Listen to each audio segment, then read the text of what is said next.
What's happening, everybody? It's Sean with Reactions to the Classics, and today we got a reaction to Conor Oberst's self-titled album, brought to us by our friend, longtime supporter, and Bright Eyes superfan Caitlin, although we have another Bright Eyes superfan, Vita, that's also brought an album reaction from Bright Eyes. You want to go look for that. But Caitlin's brought several Bright Eyes reactions. There's a Bright Eyes playlist. Just go look for that. You'll see all kinds of stuff in there, and I'll put this one in there as well. But thank you to all the patrons who make this thing go just like Caitlin does. If you like support us anyway, check out the Patreon link below or the Patreon link on the end screen. We could not make it without them. We put up videos every single day. Well, if this is the first time you've seen one of these reviews or reactions, welcome. But I'm a big fan of Conor Oberst. I wasn't before Caitlin started bringing the album reaction. We have another patron, Kelly's, brought some song reactions. So kind of got me into Conor a little bit. But I only knew him from Phoebe Bridgers, and he does a song with her on the debut album of Phoebe. So for this one, I don't know any of his solo work. It's his fourth studio album, but his first in 12 years, released on August 4th, my birthday, 2008, not my birthday year, by Merge Records, 15 in the US, 37 in the UK. It's recorded in Mexico between January and February of 2008. A temporary studio was created in a mountain villa called Valley Mystico at the outskirts of town. It was produced by Conor and engineered by a longtime associate, Andy LeMaster. A new band was assembled for the recording, which came to be known as the Mystic Valley Band. So when you search for this album, it's not under Conor Oberst on anything. It's on Conor Oberst and the Mystic Valley Band, just an FYI. All songs, of course, are written by Conor Oberst, except where noted. If you've never joined us before, the music will not be in the video, but it will be at a Vimeo link below. Let's kick this thing off. I will start off with the album opener, Cape Canaveral. Now, a lot of the Bright Eyes albums, I have a lot of research on all the songs. There was just not much out there on this album, so I'm not going to have a lot on these songs up front on research, but I mean, Conor is a master lyricist. I've said it several times. The best lyricist of this century, in my opinion.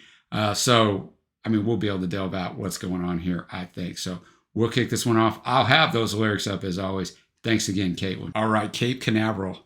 Definitely a different soundscape from a lot of the Bright Eyes albums I've been reviewing lately. You know, it's just an acoustic and a little bit of production back there. But, man, I mean, that's the thing with, guys, I read lyrics to, like, I don't even know how many songs of lyrics I've read. Thousands and thousands, right, in the history of this channel.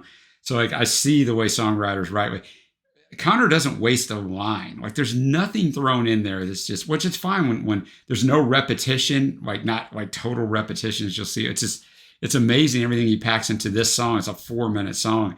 You know, I'm trying to like process all the lyrics and read what people think of those lyrics as it's going on, because I use the website genius.com for the lyrics, and it's you know, it's a lot of times there's people put their own thoughts on there, so it could be anything, but every once in a while, there'll be a little bit on there from the artist. And Conor did talk about Cape Canaveral, which is in Florida, right? It's famous for NASA here in the United States, uses it to launch rockets, space shuttles, those sorts of things. Conor told MTV News, the song is, I guess, more of nostalgia of watching rocket launches on TV, that kind of thing. So, I mean, but he's using it through a relationship, like this person he comes across. They're kind of fading in his memory a little bit. So I don't know. I think it's probably a love interest. At first, I thought it might have been his father, but I think it's more of a love interest. He's like, I watched your face age backwards, changing shape in my memory, and just all these other kinds of things, man. There's some biblical allusions in here. When he has a little thing about all that flying saucer terror, that's the only time we get a little electric instrumentation. Everything is just so well done. It finishes with, while the universe was drawing perfect circles, form infinity. I watched the stars get smaller, tiny diamonds in my memory. I know that victory is sweet, even deep in the cheap seats, which revisits something he said halfway through. I mean, like, that's just a little glimpse of what we got here on these lyrics. But a fantastic opener, much different than Bright Eyes, who, you know, always has a spoken word thing at the beginning and all this. And then Conor comes in with a song. That first track's usually 6 to 8 minutes long. This one's a tight 4 minutes, but packed a lot in it. Now we'll go with Sausalito. All right, Sausalito. Definitely more almost of a country feel there.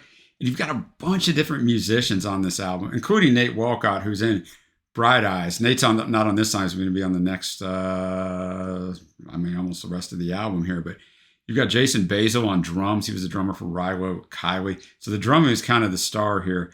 The electric guitar, Nick Freitas does great on there. But yeah, I just had this different kind of sound. And I mean, I think Conor's just basically spinning this tale of, you know, sleeping in the car. We're going to get a houseboat. Sausalito's a a place in Northern California that I've read where there's a bunch of houseboats. It's a houseboat haven. And so he's kind of juxtaposing life on the move with life being stationary, you know, but like all these romantic, we could just be freewheeling, right? We don't got to worry about anything. But I thought it was a nice song. I thought it was a good contrast to Cape Canaveral. A good sequencing on the album. Well, hopefully you haven't needed one of these in a while, but we got Get Well cards. All right, Get Well cards. Just a really well constructed song, right? I like the instrumentation on the cover. It reminded me, it's a little Dylan-esque, just in the way he delivered it, and some of the allusions to it. You know, all the peacock people with their plumes in a pile. They look good to a fault, and the Gulf water's warm like a bathtub full of lavender and Epsom salt. So the rich people, you know, the rich people looking good later on. They're driving their Mustangs, but she's living in her little house. Think you're lonely, but I could be wrong. And then he's like, I want to be a bootlegger, want to mix you up something strange. In other words, he wants to do whatever for her. Braid your hair like a sister, name you like a hurricane. And then that chorus right there, there's a postman sleeping in the sand. Hey, he's got a letter to deliver, but I can't stay mad. And he's got a Get Well card to deliver. He's going to do it by hand. And so he just keeps going on kind of through this in this town, you know, but in a town like this, in this checkered flag dawn, it's so empty it can make somebody dream, right? Because it's dawn, not because the town's empty. So maybe it's in you in your four-post bed, sound asleep, but still grinding your teeth. And then he's like, I want to be your happiness. I want to be your common sense at pain.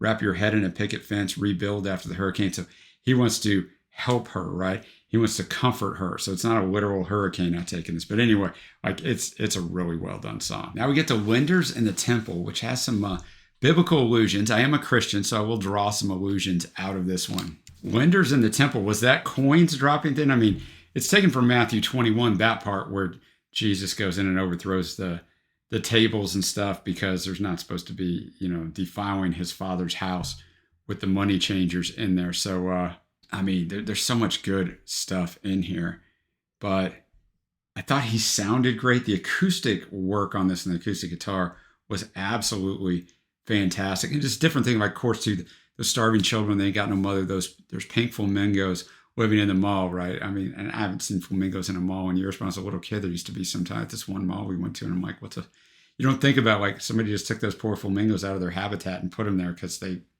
look good and they're not going to bother anybody, right? I'd give a fortune to your infomercial if somebody would just take my call.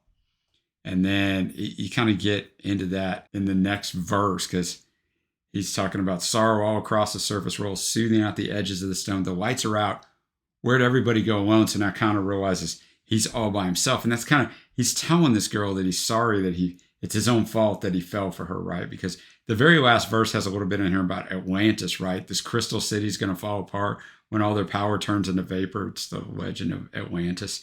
If I miss you, well, that's my fault. That's my fault. It's my fault that I still miss you because it went wrong, which we sometimes apply blame to ourselves when it's not our fault. So, yeah, really well done. Up to the fifth track, we got Danny Callahan. Now, Conor actually did mention this in a 2008 interview. He said, I was walking to this liquor store and pharmacy in Nebraska with a friend of mine.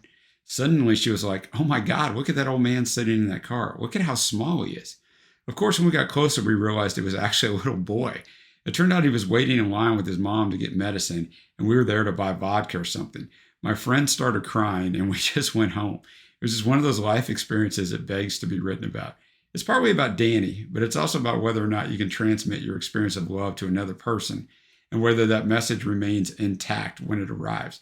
I mean, even in his interviews, Conor goes deep here, right? All right, Danny Callahan. So even in this story that Conor told, I didn't exactly understand what he was getting at. Then when towards the end of the song, you understand, you know, a little boy, bad bone marrow, a bald little boy, but the love he feels he carries inside can be passed. He lay still. His mother kissed him goodbye, said, come back. Where are you going to alone? Where are you going all alone? So it's about a little boy dying of cancer. So, wow. So yeah, then it all made sense to me. Yeah, it was really well done, right? Different arrangement to this album. We're 5 songs in. It has a lot of different arrangements. It starts out with the acoustic banger with Cape Canaveral, and we get almost a country song with Sausalito, and it just kind of works its way through different musical styles, which is easier to do when you're making a solo album. I know the Mystic Band is on here. The Mystic Valley Band is on here, but you know, it's Conor being able to totally drive the ship. Not that he doesn't do that on Bright Eyes, but it is just a little bit different. But Yeah, a weighty song, which I imagine is going to be a description of this next song too. I don't want to die, in parentheses, in the hospital. All right, I don't want to die in the hospital. This song actually doesn't take a deep dive into the lyrics. I don't have to do that on this one. It's very obvious. Something's wrong with him. He doesn't want to die in the hospital. And he just delves out what it's like to be in the hospital. If you've never been in there for a long time, it's horrible, right? Or been with someone who's been in there for a long time. It's just this. He talks about the fluorescent lights, doesn't know if it's day or night. All of these things. I thought the musical style, the arrangement was really interesting. It hinged, or it kind of swung from like country at times to it's rockabilly, right? It's really a country rockabilly song, which you haven't got before. Nate Walcott was killing it on the piano on this, but shows you Conor's versatility. I wouldn't say Conor has this great voice, but his voice fits all his songs, right? I can't imagine somebody else singing them. So he's able to transition from different thing. I mean, think about it. We get country rockabilly here, and we have straight up acoustic and really light acoustic on Cape Canaveral, the opening track. So it shows you that versatility. I'll get into the second half of the album. We got Eagle on a Pole. In an interview with MTV News, Conor stated, "We're on the bus one day, and a friend of ours that travels with us and works for the band kind of came out from the back of the bus and said that first line, saw an eagle on a pole. I think it was an eagle. And then this guy, Simon Joyner, who's a great songwriter from Omaha and one of my great friends, he was on tour with us and sitting there, and he was like, that's a great name for a song. We kind of had a contest where he wrote a song with that first line, and then I did, and a couple of our other friends. We kind of all played them for each other. Simon's is better than mine, but it's a good line to start a song."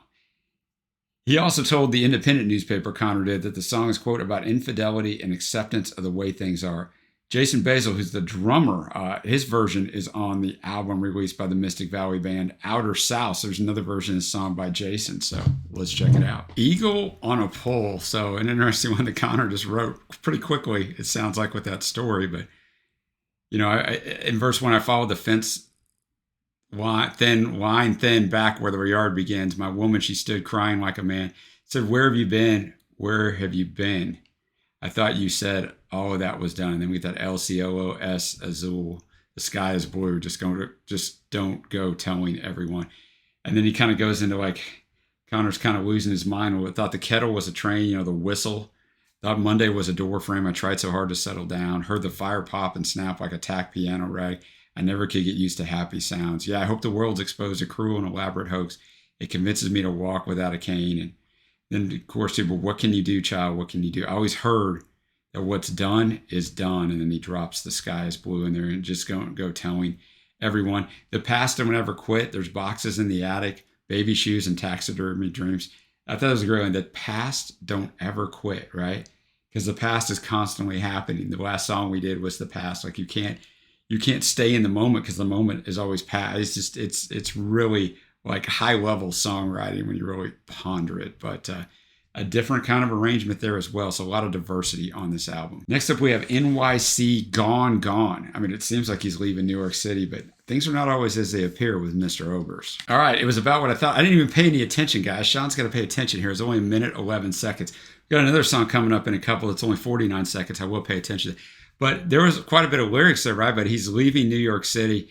And then the chorus is very, like just the way they deliver it, the instrumentation's fantastic. Like it's just driving, it's gone from New York City. Where are you going to go with a head that empty? Gone from New York City. Where are you going to go with a heart that gone? So his heart's been broken, but he tells us that he goes down to Mexico City in verse 1, got himself a lady, she knows how to treat him. So heartbroken, he's heading out of New York City and going to Mexico City. I don't know if I'd make that trade, but, it's interesting.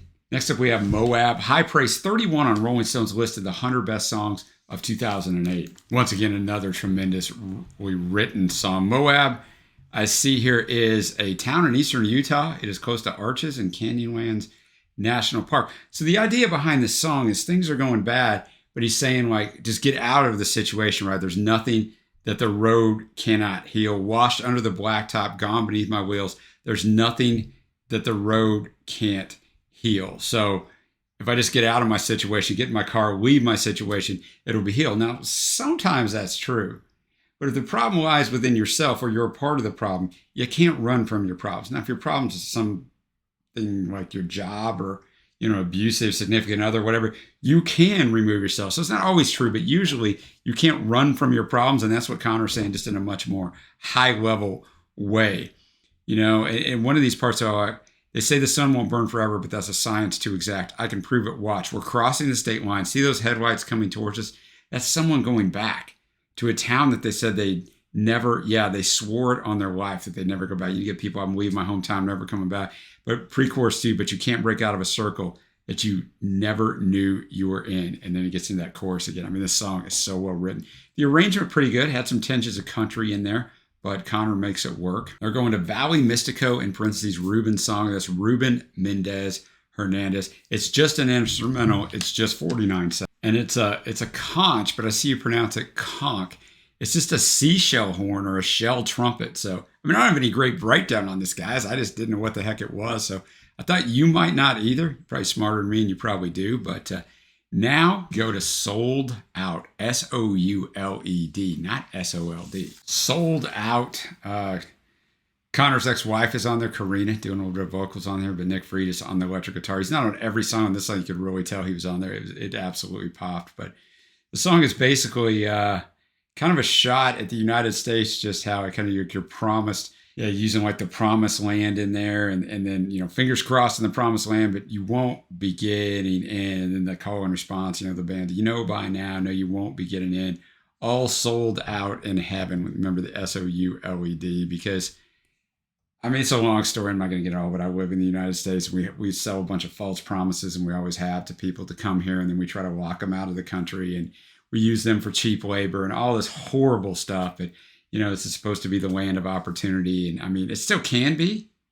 I mean, I'm thankful I live here, but it's not everything that some people want to play it up to be. Nowhere is on this earth. But don't worry. I'll get off that soapbox. But a really good song. A really good song that was different. There's that whole chorus just sticks in there. By now you won't be getting it. Because not all the songs have catchy choruses, right? That's not really the songwriter's purpose on these master songwriters, but this was good. Now we're going to finish this thing off with Milk Thistle. Now, I did a little research, and I mean, one of the critics said this is a grim acoustic song about dying, so we're going to start and finish with acoustic.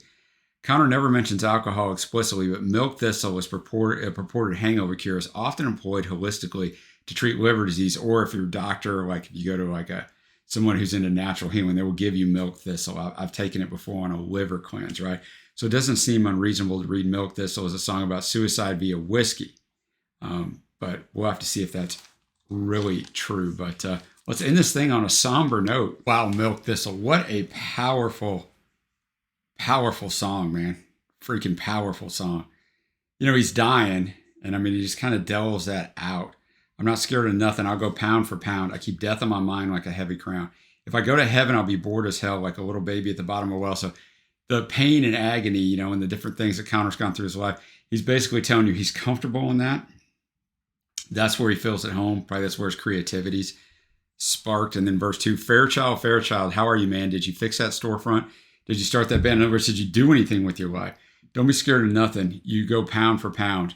You'll bring peace to midnight like a spotted owl. I'll be rooting for you like my favorite team. So he's telling this guy, look, man, I'm leaving. I'm dying. But you go, if you haven't done it yet, you still got time. Go do your thing. And then, of course, all the sights and sound. This little world's too crowded now. And there's only one way out, an elevator ride through the tunnel towards the light. Because a lot of people say dying, it's like a light, right? And I'm nowhere bound. Keep going up and down, up and down. Like, they can't decide, God can't decide whether he's sending Conor to heaven or hell. So he's going back and forth, right? The visuals that this gives you, and I mean, I won't go through the rest. He talks about Lazarus, who Jesus raised from the dead in John 11. Like, he talks about that. And yeah, it's just great, man. At the ending of it, milk thistle, let me down slow. Just help me go slow. I've been hurrying on. I was poised for greatness. I was down and out. I keep death at my heels like a basset hound, like a docile animal, right? If I go to heaven, I'll be bored as hell, lying like a crying baby at the bottom of a well. So, man, what a song to finish this off on. Now, speaking of songs, I gotta decide my favorite tracks. And I mean, I have them here, but it's very difficult because this album is really good. Honorable mentions, we'll go Sold Out, that next to the last song. And we'll go Danny Callahan. It's tough about the kid with cancer. And then I'm going to go to New York City, Gone Gone. Even though it's a minute 11 seconds left, there's a lot of lyrics, and it's just so well done. So that's kind of a little cheat there. The faves, the last song, Milk Thistle. We'll go Moab. We'll go I Don't Want to Die in the Hospital. And my favorite song on this whole album I think, but I'm gonna have to go back and re-listen to it. When I first listened to Cape Canaveral, the opener, it was so well done. Now we're going to get to my overall score. Got to give a shout out to the band, right? The Mystic Valley Band, very good. I mean, part of it was Nate Walcott, Bright Eyes on the keys, right? But Nick Freitas on the guitar was also a standout, and Jason Basil on the drums. But overall score on this album, so it's a lot different than Bright Eyes, where on Bright Eyes, the arrangement, in other words, the instrumentation on albums are pretty consistent on the whole album, on the songs, right? There'd be a little diversity, but this one, the arrangements, the instrumentation were all over the place. The styles were all over the place, which sometimes you get when you get a vocalist who goes out and makes a solo album, because he's got all these songs he stored that maybe didn't fit on this album or that album, and we put them all here. I don't know if that's the case for this album. You just see that a lot, but I very much enjoy this album. I'm going to be at an 8.25. By now, I'm kind of wondering if I'm just prejudiced towards Conor because I love his songwriting so much. It's going to be hard for him to score low for me, but I thought this was really well done. I'll definitely repeat listen on this one. So thanks to Caitlin for bringing this one to me. Let me know what you think of this one. What do you think is his best solo album? It's the only one I know so far. Go check out those Bright Eyes reactions in that playlist below. And until next time, guys, I will see you.